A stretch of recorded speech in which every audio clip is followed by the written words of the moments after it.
ধরে টান দিয়ে বের করলো। ওটা দেখে আমরা যে কয়জন সেন্সলেস হয়েছি, মানে ওটা ভাষায় প্রকাশ করার মতো না। ওই দৃশ্য যাদের মনে একটু হলেও সহানুভূতি আছে তারা সহ্য করতে পারবে না। রাজধানীর মিরপুরে পল্লবীতে 10 বছরের শিশু রামেশা আক্তারকে নৃশংসভাবে হত্যার পর কিভাবে জানালার গ্রিল কেটে পালিয়েছে ঘাতক সোহেল রানা, প্রত্যক্ষদর্শীর বয়ান এবং ঘাতক স্বীকারোক্তিমূলক জবানবন্দিতে উঠে এসেছে সে লোমহর্ষক পলায়নের গল্প। অপরাধের দৃষ্টান্তমূলক শাস্তির দাবিতে দেশ জুড়ে চলছে তীব্র প্রতিবাদ।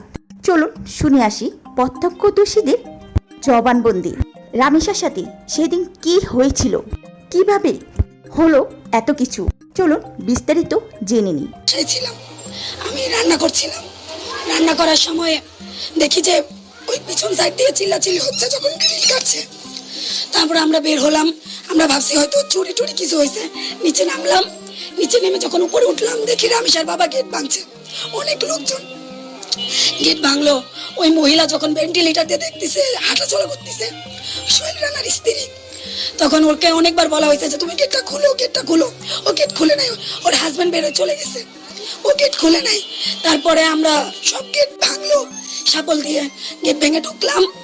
ঢুকে যা দেখছি ওটা মুখে ভাষায় প্রকাশ করার মতো নয়। ওয়াশরুমে পুরো ব্লাড দিয়ে ভরা।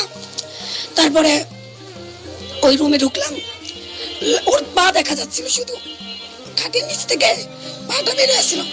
আমরা তো বুঝি নাই যে মাথাটা নাই, মাথাটা যে নাই ওটা তো কেউ বুঝতে পারেনি। পা ধরে টান দিয়ে বের করলো।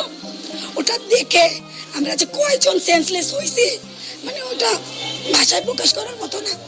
ওই দৃশ্য যাদের মনে একটু হলেও সহানুভূতি আছে তারা সহ্য করতে পারবে না।